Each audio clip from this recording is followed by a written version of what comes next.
네, 시작하겠습니다. 자, 그러면 110페이지에 이제 원가 산정 방법 들어갈 건데, 여러분들 그거 하기 전에 잠깐 유인물 한번 볼게요. 그래서 원가에 대한 종류를 조금 분류를 해놨습니다. 이것도 그냥 흐름으로 보셔도 될 것 같아요. 자, 원가 정의, 재화나 용역을 얻기 위해 치르는 경제적인 대가를 설명하고 있고요.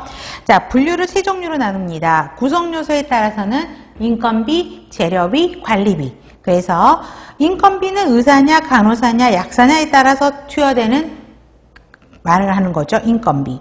재료비는 약품비, 진료 재료비, 급식 재료비.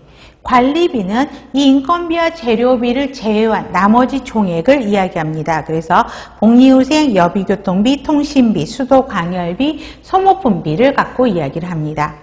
그러면 두 번째, 원가 대상에 대한 추적 가능성. 그 원가를 추적할 수 있느냐에 따라서 직접 원가냐 간접 원가냐 나눠지게 되는데, 직접 원가는 그 추적이 가능하다라는 것이죠.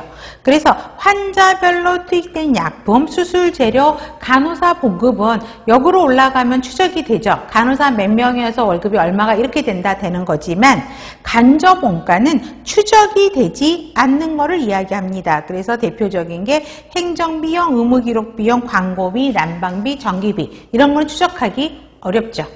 그 다음에 조업도에 따라서 고정원가, 변동원가로 나눠지는데, 고정원가는 자, 조업도의 증가, 일의 증감에 관계없이 그 비용 총액이 변화하지 않는 원가를 고정원가라고 합니다. 그래서 감각상각비, 건물 임대료, 고정자산 관련 세금, 광고비, 보험료 이런 거는 가격이 딱 고정되어 있죠. 그렇지만 변동원가는 변동이 되는 원가예요. 그러면 여러분, 환자한테 투여되는 약품비는 환자가 많아지면은 약품비 사용료도 쓰는 약품 종류도 많아지면서 가격이 올라가게 되죠. 또 진료 재료비도 어때요? 환자가 많아지면 진료비 사용량이 많아지죠. 그런 거는 전부 변동원가에 속한다. 이런 흐름만 파악하시면 될 것 같아서 유인물로 드렸고요. 그럼 다시 기본 책으로 와서 110페이지. 원가 산정 방법은 세 가지가 있어요.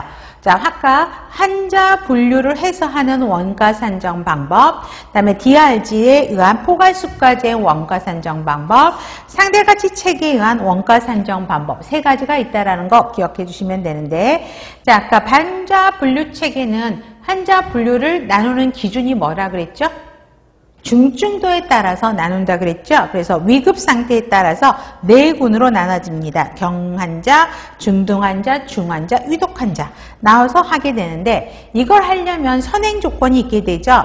환자 분류 도구가 만들어져 있어야 되겠죠.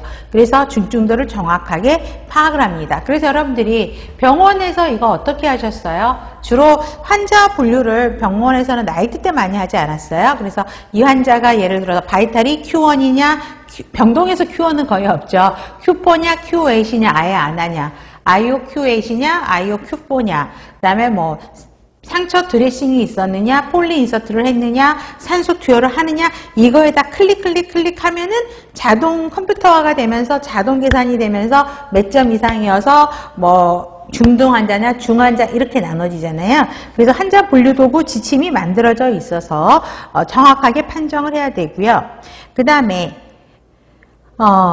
병원이나 간호사마다 수행하는 서비스의 질과 양이 표준화되어 있다. 이 말이 무슨 말이냐면, 경환자는 바이탈 Q8, IO 안 하는 사람. 그 다음에 중등 환자는 바이탈 Q4, 뭐 IO, Q8, 뭐 이렇게 나눠, 이런 그 프로토콜이 만들어져 있어야지만이 할 수 있다라는 거고요.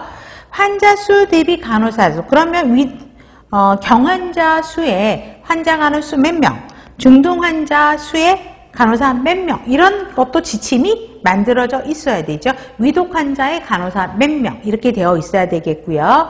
이거 전산화가 되지 않으면 이거 언제 계산기로 두드려 가면서 이걸 합산을 할 건데요. 그래서 컴퓨터화가, 그렇죠? 컴퓨터가 진행이 되고 발달하면서, 저는 그 전에는 환자 분류 체계 안 했거든요. 근데 이제 컴퓨터가 들어오면서 자동 계산이 되니까 나이트 때 사실은 나이트 때 이 밑단만큼 나와. 이것도 사실은 업무 로딩이 되는 거거든요. 일을 하는 거. 그래서 클릭 하면 자동으로 합산이 되는 시스템이 되어 있어야 하기가 좋다라는 것입니다. 그래서 이런 게 선행이 돼야 된다.